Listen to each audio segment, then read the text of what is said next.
with Asia, and I've been saying for a long time on your show and on anybody else that wanted to listen that we're tying ourselves so closely to Asia and in particular to China that this is going to be trouble for our country. And not only now have they taken our jobs and they've taken our base and they've taken our manufacturing, but now they're pulling us down with them. And I said, we can't do this. We can't allow this to happen.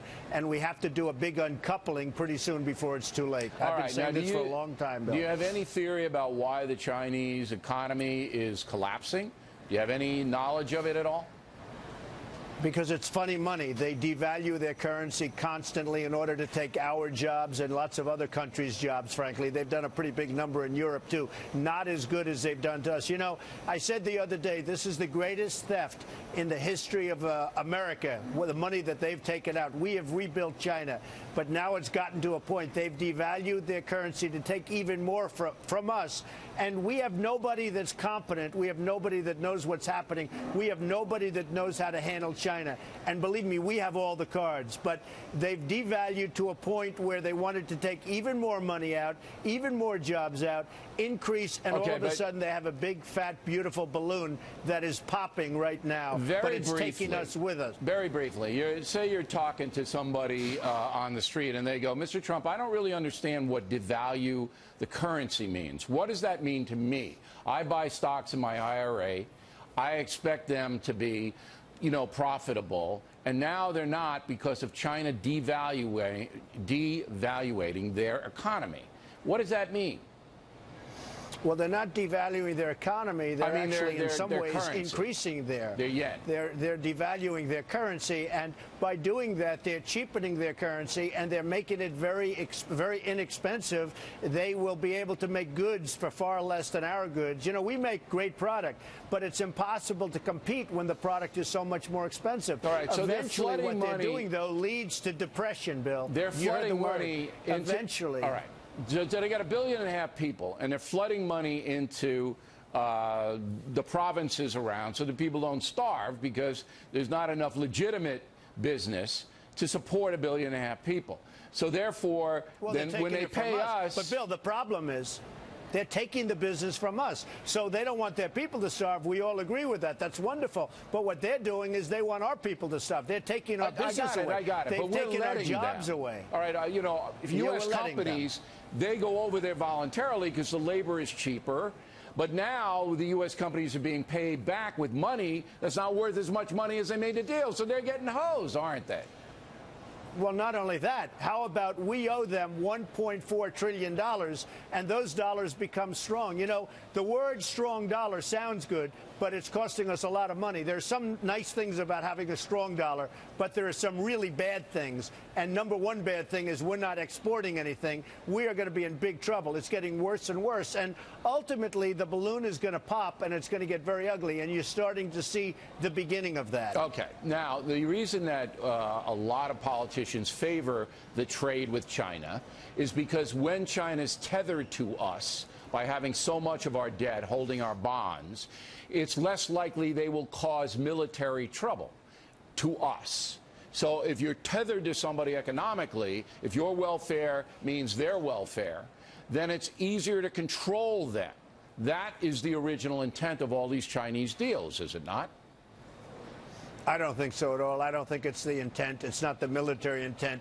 If you look at China with the wars with Japan, Japan would constantly beat them in wars. So I don't think that's the problem. I think the problem that we have is that we have a country that got away with murder for many years. They've built their bridges, their roads, their everything. They've built infrastructure, their airports, like we don't see in this country. Where are we building airports? And look at LaGuardia Airport. Look at Kennedy. Look at LAX and Los Angeles. They're like third world airports. So you're not buying the fact that keeping your enemy close. No, I don't believe that. Keeping your enemy close is a good geopolitical strategy. You don't buy that. No, I don't believe that. I don't believe that ever took place. I think that what has happened is China has gone out of its way to devalue. They got away with it. They kept devaluing, and all of a sudden they built this monster, but they've also built a monster bubble. Okay. Two people coming to the United States of note in September. The Pope, okay, and the President of China is coming. A man named Xi Jinping. Do you know Xi Jinping? I never heard of him. I don't know who he is. But he's the president. He's coming over. He's getting a big dinner free at the White House, addressing the UN. If you were president, would you throw him a big dinner? I would not be throwing him a dinner. We've had this conversation. I'd get him a McDonald's hamburger and I'd say, we got to get down to work because you can't continue to devalue. You know, we'll give him a state dinner. And what he's done is sucked all of our jobs, and he's sucked the money right out of our country. U.S. companies do it. They're doing it. So you would be confrontational with the Chinese? You're saying, look, I'm not giving you a dinner. Here's a Big Mac? I mean, really? Is that what you're going to do? I would give him but I'd give him a double, probably a double-sized Big Mac. Look, it's not so much the companies, it's our government that allowed China to do this to us. I don't buy that for a second. Those companies, they go over there because they want as much money as they can. They go to Mexico. Our government lets them do it, but this is a free nation. So if they want to go and do it, you can't stop them. Now, you could punish them. Bill, our government should have stopped China from devaluing. They never even bring them up. It's the number. Of course they can. How? You know how they can? Yeah, how? Very simply. Bill, it's so simple. They put a tariff on Chinese goods. All right, you know, China. Then you got a trade war. All right, then you got to trade. You have to do that, and then you bring it back to normal. You have no choice. You do that. Our government doesn't even. And by the way, China does it to us. Do you think that we sell to China without a tariff? They call it a tariff. I call it a tax. There's no question China's the imbalance. Taxing our goods. There's no question the imbalance. There's a total imbalance. Right. You know what the big imbalance is? Right. Intelligence. Their leaders are intelligent. Ours aren't. We don't know what we're doing. We had to do this, and it should have taken place a long time ago. And you wouldn't have this bubble right now, Bill. Okay, so I'm not going to get Xi Jinping and you together. I was going to take you both out to dinner. I'm not doing that. So I think it might be bloody. I'd get along with him very well. I know. I have great relationships with China and the Chinese. You'd be vacationing in the Yellow Sea with him. I know. All right, now I'm going to hold Mr. Trump over against his will to talk about immigration because Jeb Bush joins us now from his headquarters in New York City. Now, I have a very specific question. I need a specific answer. We all know you want the wall. We all know you want Mexico to pay for it. We all know that. But here's a scenario, okay? Illegal immigrant mother and father living in Los Angeles. 2 children who are American citizens born here. If you're president, do you order authorities to take that family into custody? We have no choice. I'm sorry, Bill. We have to bring them out, and if they're wonderful people, which I'm sure they will be, and we have so many wonderful people, we'll bring them back in an expedited fashion. But we are a land of laws. We have borders. You said it. They're illegal immigrants. They're not supposed to be here. Mexico won't take them. You know, Mexico is the toughest there is almost in the world in terms of getting people to come in. They can't come in. You can't become a citizen of Mexico. They laugh at us. They can't believe the stupidity of the United States. But we have no choice, and we'll bring them back if they've done a good job.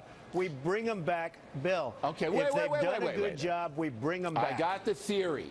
All right, 2 American citizen kids. All right, you got 2 illegal alien parents. They're living in a house, a little house in the east side of Los Angeles. All of a sudden, ICE agents show up. All right, knock on the door and say, "You have to come with us." Put them in a van, bring them to a detention center. You're willing to do that? Bill, I don't want to do it. I have a bigger heart than anybody running, but we have a country that's totally out of control. We have no laws anymore. We have no order. We don't even know how many people are in here illegally. We have to get a process started. If you isn't there a better way than that kind of a confrontation? Bill, let me just tell you something. You're asking me about illegal immigration. If it weren't for me, this whole session, there's all of these people that you're interviewing every night, they wouldn't even be talking about illegal immigration. Listen, it's a huge problem in this country. No doubt about it. And there's I no doubt about that. that. I took a lot of heat for it. And, Bill, I took a lot of heat for it, especially the first 2 weeks. And now everybody said you had Kate, beautiful Kate, just killed by this person that's disgusting that came here 5 times and probably was pushed over the border 5 times. You have Jamil. You have so many. You have hundreds. The woman the other night, you remember, in Los Angeles, She was raped, sodomized, tortured, and killed. A veteran, 66-year-old woman by an illegal immigrant. We have no choice. Okay, and by the way, but I just think there might be a better way Bill, to do it. I have to finish. Well, wait. But Bill, I have to finish. All right, go. Faster. We have no choice. You know, the gangs that you're talking about in Baltimore and in Chicago and in Ferguson and all this stuff, you know, many of those gangs are illegal immigrants. These are tough dudes. They would be, if I'm elected, they're going to be out of there day one. We're going to get them the hell out of our country. And I don't mind they shouldn't that. be here in the first place. It's and the they're other, going to be it's out the so other, the fast your head law-abiding will spin. people with the American citizen kids. Now, Jeb Bush, probably the one that's running closest to you in most of the polls, was on the southern border today and said this. Mr. Trump's plans are not grounded in conservative principles. The simple fact is that his proposal is unrealistic. It will cost hundreds of billions of dollars. It will violate people's civil liberties. It will create friction with our third largest trading partner that's not necessary. And I think he's wrong about this. And you say? Well, he talks about civil liberties. We have illegal people that came in illegally. You tell me about civil liberties. We have to get them out. And some of these people are causing tremendous problems. All you have to do is look at the crime wave, number one. As far as Mexico being our third largest part, they are making a fortune. We're not making anything. Mexico's making a fortune because their leaders are smarter. They know what they're doing. Our people are grossly incompetent. Nabisco is now moving to Mexico. Ford is building a massive automobile plant in Mexico. They took a plant from Tennessee. It's going into Mexico. We're getting killed. So he can talk about, look, Jeb Bush is a nice person. He doesn't have the energy or the capacity to make our country great again. That I can tell you 100%. And you do need the wall. The wall is very important. And I think even you agree with the wall. Listen, Bill. I think you're right about the wall. I think you're wrong about the mass deportations and going into families. I think they have to be held accountable. And I think they have to be registered and they have to go through the process. But I can't possibly see how the courts, the federal courts, are going to allow federal agents to kick doors in and drag people out, especially when their kids are American citizens. Last word. I don't believe it'll be done that way. It'll be done in a very humane way, and they'll come back in, and they'll be legal, and people will be happy, and we'll have a country again. Right now, we have no border. We have people illegally in this country all over the place. Nobody even knows how many, and we have to make our country strong and smart again, Bill, because what's happening to this country is very sad, and we're a laughingstock all over the world. Remember that. All right, Donald. Always